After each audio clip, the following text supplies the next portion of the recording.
लग्नाचे दागिने म्हणजे श्रीमंत पेशवाई दागिने. नाशिकचे सुप्रसिद्ध सराफ मयूर अलंकार सराफ. ताज्या बातम्यांसाठी नाशिक न्यूजच्या YouTube चॅनलला सबस्क्राईब करा आणि बेल आयकॉनला प्रेस करा.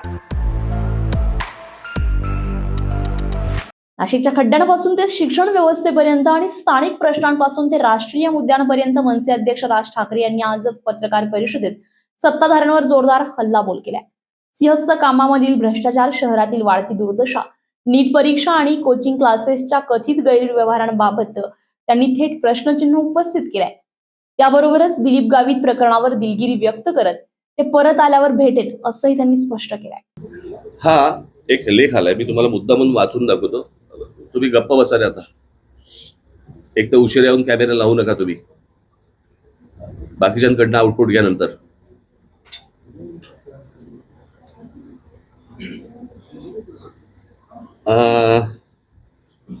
टाइम्स ऑफ इंडियामध्ये आलेला हा लेख आहे. मी मुद्दामून तुम्हाला वाचून दाखवतो. हा पल्लवी अय्यर या पत्रकारांनी हा लेख लिहिलेला आहे त्याच्यामध्ये, आणि त्यांनी चीन आणि भारत अशी एक कंपॅरिझन त्यांनी केलेली आहे. त्याचा मी तुम्हाला फक्त अर्क सांगतो त्या सगळ्या याच्यामध्ये. आपली आणि चीनची तुलना खरं तर करू नये. मोठी लोकसंख्या ही एक गोष्ट सोडली तर खूप फरक आहे. आपल्यात मुख्यतः तिथे लोकशाही नाही आणि आपल्याकडे ती आहे. तिथली राज्यव्यवस्था वेगळी आणि आपली वेगळी. परंतु तिथे शाळा झाल्यानंतर, 10वी झाल्यानंतर, शाळा झाल्यानंतर चीनमध्ये सगळी मुलं एक परीक्षा देतात. सगळी. त्या परीक्षेला गावकाव असं नाव आहे. गावकाव. मागे आवाज बंद करा रे तुम्ही, नाही तर निघून जायला सांगता ना. एक तर ते पत्रकार नाही आहेत. भारतात नीट दिली. भारतामध्ये नीटची परीक्षा 22,70,000 मुलांनी दिली. तर यावर्षी चीनमध्ये गावकाव नावाची परीक्षा दिली साधारण 1,33,50,000 मुलांनी. भारताच्या 6 पट. त्यात त्यांनी जे केलं ते आजच्या टाइम्स ऑफ इंडियामध्ये पल्लवी अय्यर यांनी दिलंय.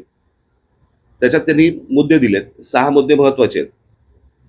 प्रश्न एकाच, हे जे प्रश्न आहेत त्याचे प्रश्न पत्रिका, प्रश्न एकाच ठिकाणी तयार केले, परंतु परीक्षा घेण्याची जबाबदारी प्रांतांवरती सोपवली. सर्वात महत्वाचा मुद्दा हे आपल्याकडे जे काही केंद्रीय पद्धतीने जे चालू आहे, एका ठिकाणी पेपर त्यांनी केले आणि राज्यांना सांगितलं की तुम्ही कंडक्ट करा म्हणून. परीक्षा पेपर्स एखाद्या टॉप सिक्रेट प्रमाणे गुप्त ठेवले गेले. पेपर्स ने आण करत असलेल्या वाहनांवरती GPS द्वारे लक्ष ठेवले गेले. त्यांना पोलीस संरक्षण होतं. हाय सिक्युरिटी प्रेसमध्ये जिथे नोटा छापतात तसे पेपर्स छापले गेले. तितकीच सुरक्षा होती जिथे तिथला कचरा आणि ड्रेनेज व्यवस्थेवरतीही लक्ष होते. त्याच्यातनं कोणी बाहेर काढू देत पेपर वगैरे.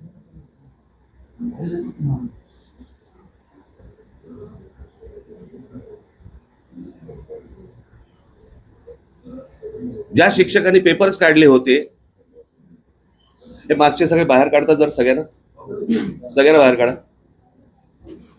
सगळ्यांना बाहेर काढा. जा, सगळ्यांना बाहेर काढा. जरा सगळ्यांना बाहेर काढा. सगळे जा तुम्ही. सगळे बाहेर थांबा. सगळे बाहेर थांबा. सगळे बाहेर थांबा. सगळ्यांना बाहेर थांबा.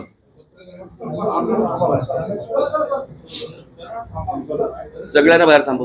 जा तुम्ही. सगळे बाहेर थांबा. सगळे बाहेर थांबा तुम्ही. सगळ्यांना बाहेर थांबा. सगळ्यांना बाहेर थांबा. तुम्ही बाहेर जा सगळे.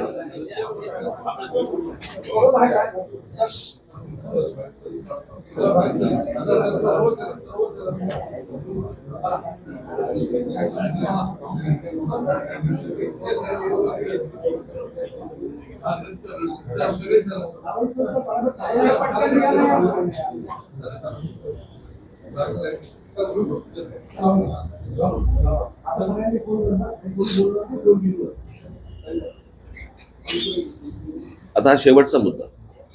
ज्या शिक्षकांनी पेपर्स काढले होते त्यांना सुमारे महिनाभर एका सुरक्षित ठिकाणी ठेवलं होतं, कोणत्याही संपर्काशिवाय. सगळा देश त्या परीक्षेच्या आठवड्यात दक्ष होता.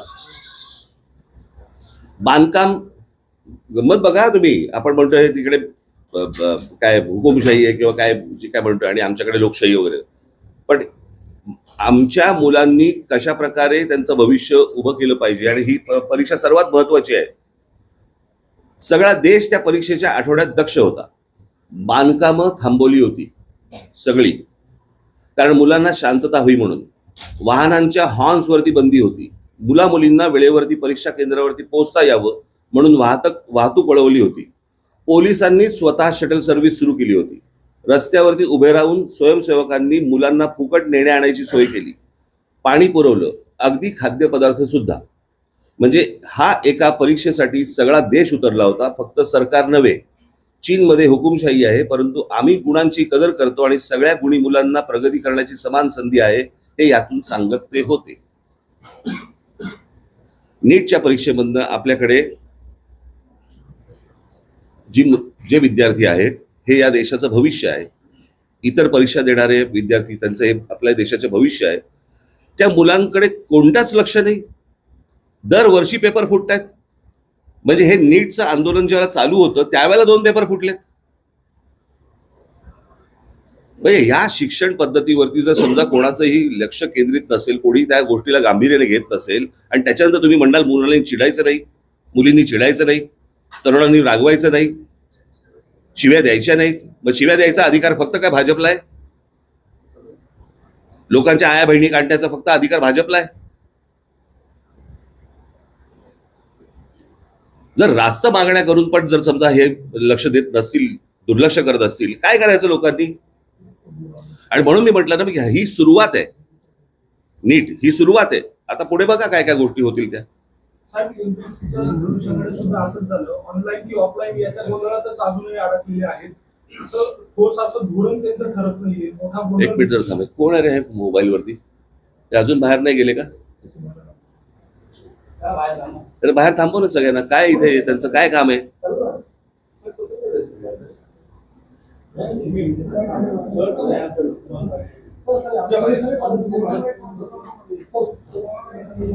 साहेब, तुम्ही आता जंतर-मंतरच्या आंदोलनाची उद्देश मांडलात की भाजपमधीलच अंतर्गत भांडण नक्की काय तुम्हाला?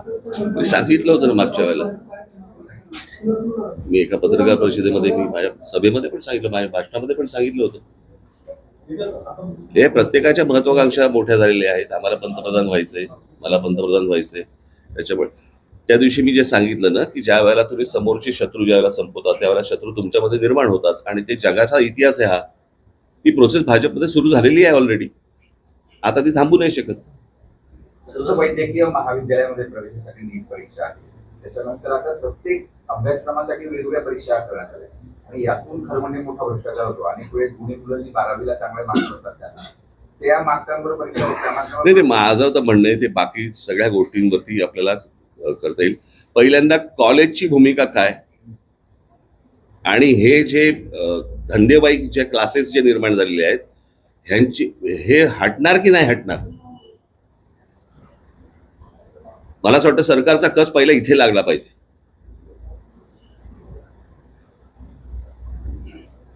ह्यांच्या धंदेबाईपणामुळेच या सगळ्या गोष्टी सुरू आहेत ना.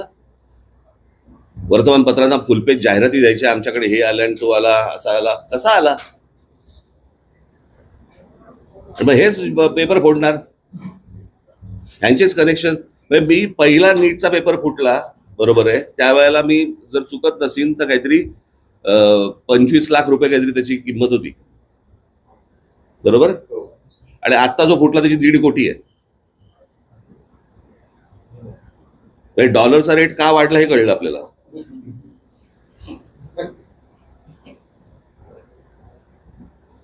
आणि हे सगळ्या गोष्टी बाहेर येत आहेत. सगळ्या गोष्टी सगळ्यांना माहिती आहेत आणि कोणी कंट्रोल करत नाहीये. म्हणजे काय, सरकारमधले कोणी अडकलेत का त्याच्यामध्ये? लोक आहेत का कोणी ज्यांचा धंदा त्याच्यावरती अवलंबून आहे?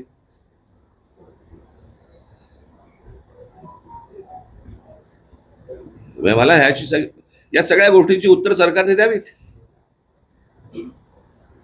महाराष्ट्र लोकसेवा आयोगाच्या अनुषंगाने देखील अजूनही गोंधळ आहे. ऑफलाईन की ऑनलाईन परीक्षा कशी द्यायची ठरत नाहीये. विद्यार्थी, तुम्ही मला प्रश्न विचारताय का सांगताय? याच्यामध्ये काय सोल्युशन वाटतं, कशा पद्धतीने? मी काही त्यातला तज्ज्ञ नव्हे, बरं का. जे लोक तज्ज्ञ आहेत त्यांच्याशी ह्या गोष्टी, तज्ज्ञ आहेत ना एवढे,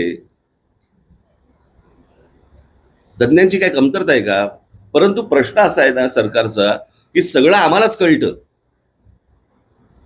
यातनं ज्या दिवशी सरकार बाहेर येईल आणि ज्या दिवशी तज्ज्ञांशी ज्याला चर्चा करून त्याच्यातनं काहीतरी सोल्युशन येईल तेव्हाच होईल ना, त्याशिवाय कसं होईल?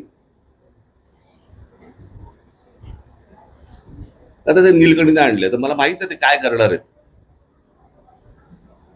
साहेब, काल मोहन भागवतांनी पण तरुणाशी संवाद साधला. एका बाजूला उशीर झाला.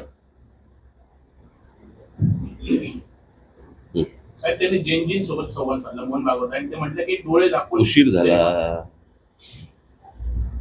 महाराष्ट्रात सुद्धा पेपर फुटे असेल किंवा चालक राहिलेली पेपर असेल याच्या विरोधात आज विद्यार्थ्यांचे आंदोलन नाशिकमध्ये सुद्धा आहे. तर याबाबत आणि त्यांनी दादा हुसेनचं राजीनामा मागितलं. महाराष्ट्र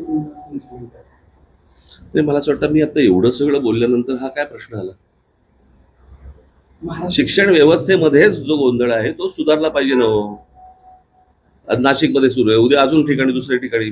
प्रश्न असा आहे की हे काय म्हणतायत ती मुलं हे आपण समजून घेणार आहोत का?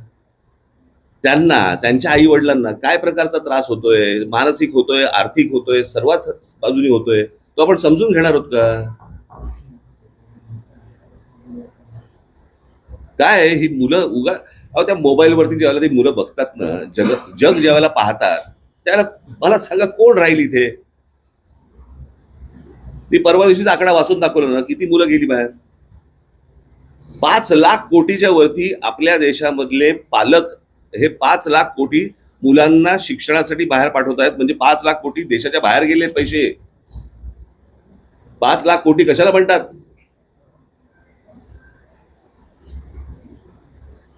अहो या विद्यार्थ्यांचं काय घेऊ, म्हणजे याचं काय? इथे सरकारमध्ये असलेल्या मंत्र्यांची मुलं बाहेर शिकतायत. म्हणजे ज्यांचा आता राजीनामा घेतला, कोणते धर्मेंद्र प्रधान, त्यांची मुलगी बाहेर परदेशात शिकतेय.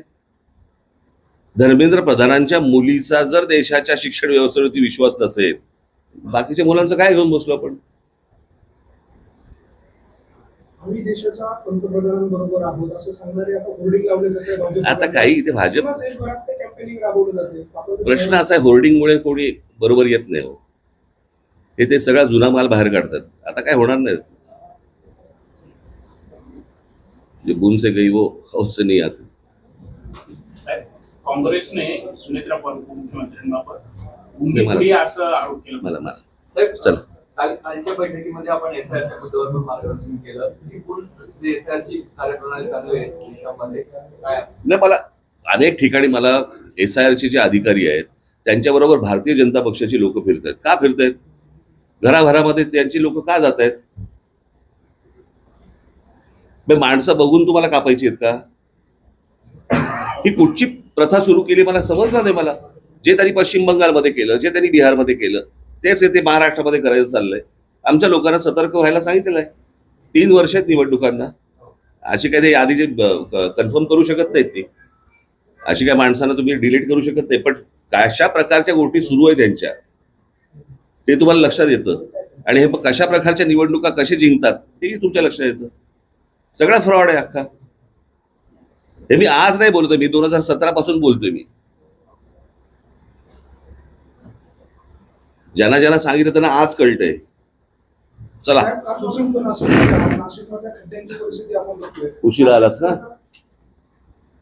उशिरा आलास ना.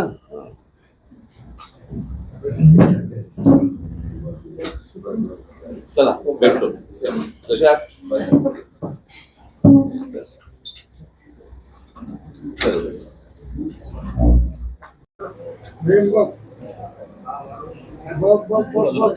आज नाही राहू दे, रेकॉर्ड करतात.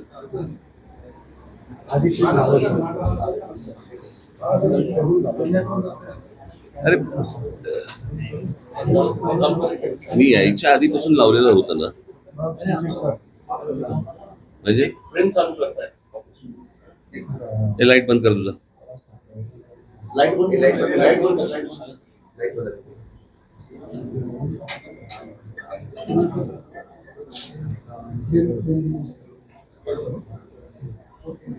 हे रोल आहे का?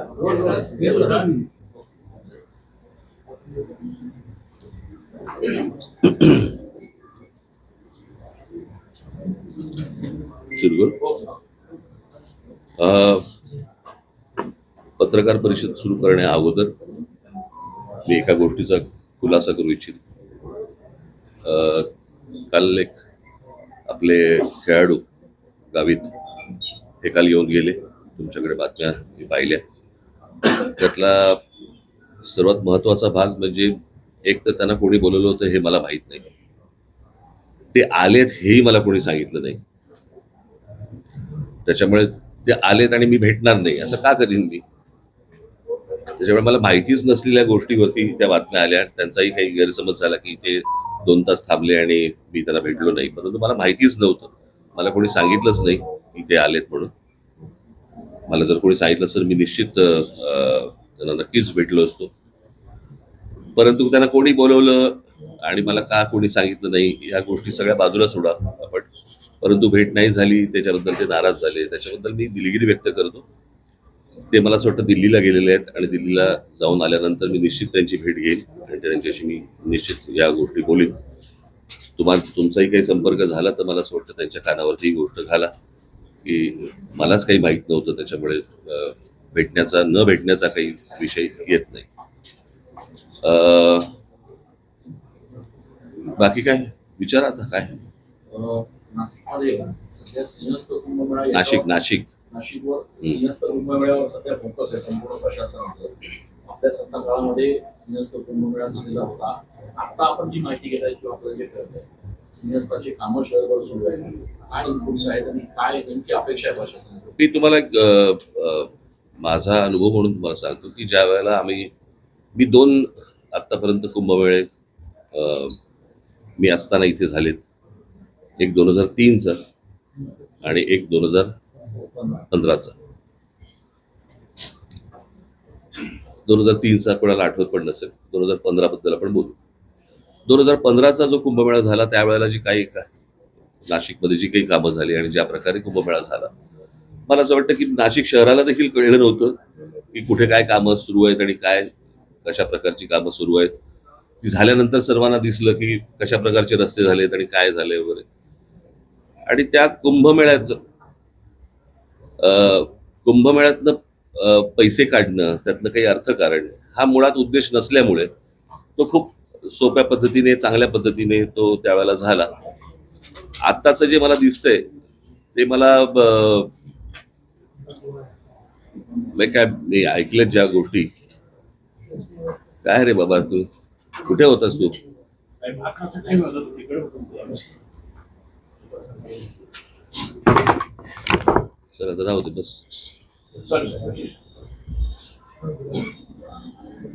आता मी तुमच्याच माध्यमातून ज्या गोष्टी आमच्या कानावरती येतात, संपूर्ण शहरामध्ये खड्डे पडलेले आहेत, काही गाड्या ट्रक बिग सगळे खड्ड्यामध्ये गेलेले आहेत, माणसं गेली आहेत त्याच्यामध्ये खास करून.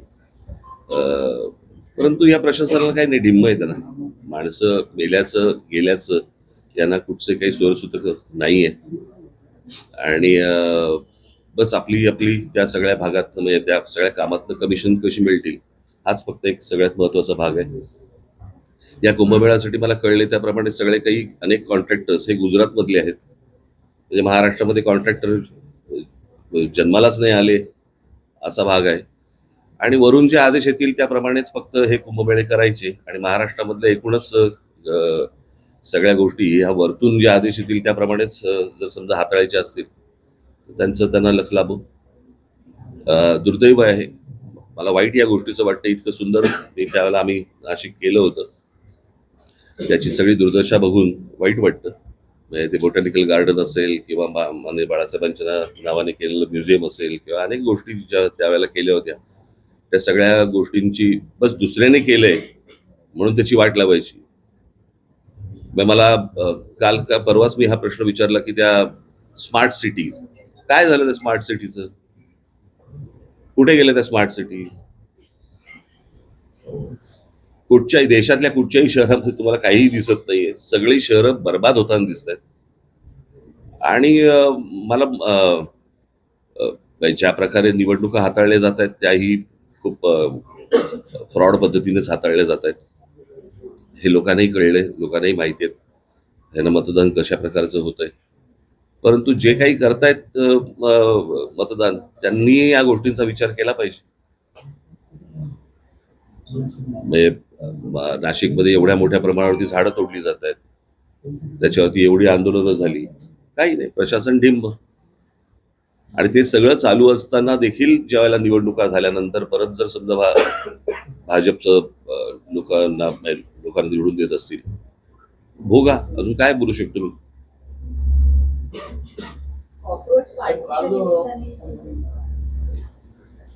हा बोला. कॉक्रोच पार्टीच्या निमित्ताने जे देशभर दिसतंय वेगळा फोर्स दिसतोय तरुणांचा, त्याच्याकडे तुम्ही कसं बघता? नाही, कसं आहे, आता ह्या सगळ्या गोष्टींमध्ये हे शिक्षणामधल्या ज्या गोष्टी आहेत, कसं आहे, हे बऱ्याच वर्षानंतर असं आंदोलन आहे या सगळ्या गोष्टींकडे. काय, प्रत्येक आई वडिलांचा मुलगा हा काही नीट परीक्षेला बसला नव्हता. तिथे आलेले सगळेच विद्यार्थी हे काही नीटचे विद्यार्थी नव्हते. पण जे विद्यार्थी, जे तरुण तिकडे जे आले होते, तो त्यांच्यामधला जो राग आहे, तो मला असं वाटतं सगळा सभोवतालचा सगळा राग तिकडे बाहेर आला आहे. आणि तो ह्याच्या पुढे अजून जोरात जास्ती मोठ्या पद्धतीने बाहेर येईल. म्हणजे जंतर मंतरवरती झालेलं आंदोलन ही सुरुवात आहे.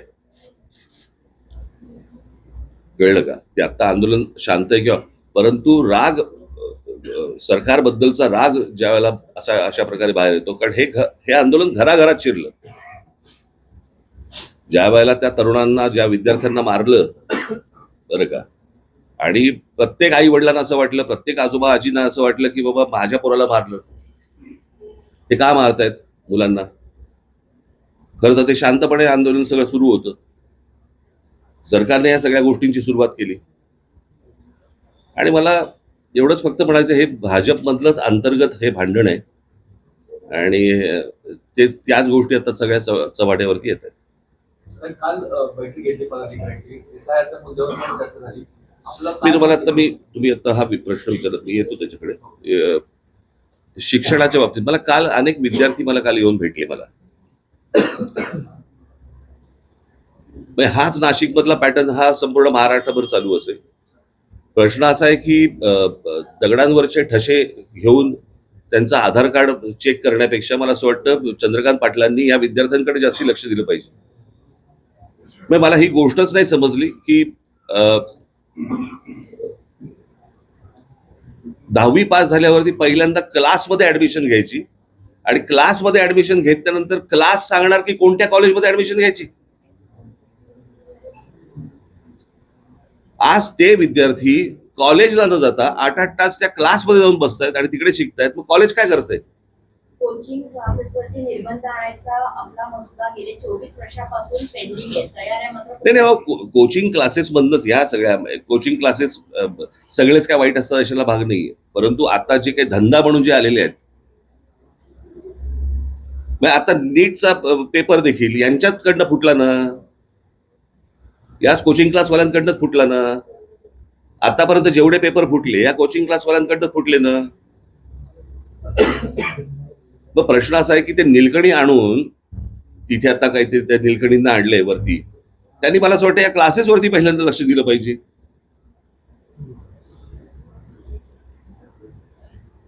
क्लासेस ठरवणार की विद्यार्थ्यांनी कोणत्या कॉलेजमध्ये जायचं, हे कुठची शिक्षण पद्धत? चंद्रकांत पाटलांनी याच्यामध्ये लक्ष घातलं पाहिजे, मुख्यमंत्र्यांनी याच्यामध्ये लक्ष घातलं पाहिजे. विद्यार्थ्यांचे हाल होत आहेत. कॉलेजमधली फी किती? 20,000 रुपये आणि क्लासमधली फी किती? 1,40,000 रुपये. म्हणजे क्लासेस आणि कॉलेज यांच्या संगनमतानेच ह्या सगळ्या गोष्टी होत आहेत. क्लासेसवाले कॉलेजवाल्यांना पैसे पुरवत असणार. क्लासमध्ये 8-8 तास गेल्यानंतर कॉलेजमध्ये अटेंडन्स कसा लागतो? या अशा प्रकारची भिकार शिक्षण परिस्थिती शिक्षणाची असताना त्याच्यानंतर तुम्ही म्हणायचं की विद्यार्थ्यांनी चिडायचं नाही, तरुणांनी चिडायचं नाही, म्हणजे काय? काल मला काही विद्यार्थी मला इतकं वाईट वाटलं. मला त्यांनी विचारलं, साहेब परत नीटचा पेपर नाही ना फुटणार? एवढी आज तिथे एक मुलगा, मला मी त्या मुलाचं नाव काल त्याचे घरचे येऊन गेले, ज्याने आत्महत्या केली. यश गोसावी, त्या मुलाने आत्महत्या केली. ज्या 21 विद्यार्थ्यांची नावं आहेत आत्महत्या केलेल्या ह्याच्यामध्ये, त्याच्यामध्ये त्या यशचं नाव नाहीये. नाशिक मधला मुलगा आहे तो.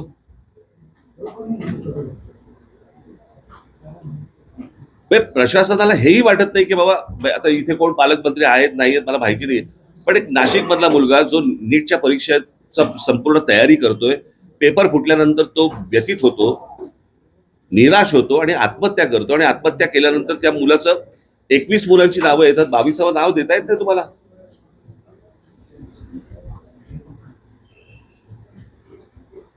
हे कोणतं सरकार चालू आहे आणि काय प्रकार चालू आहे मला समजलंच नाही. मला मी तुम्हाला एक गोष्ट वाचून दाखवतो, तुम्ही ती सर्वांनी नीट ऐका. आता बस, आता शांत.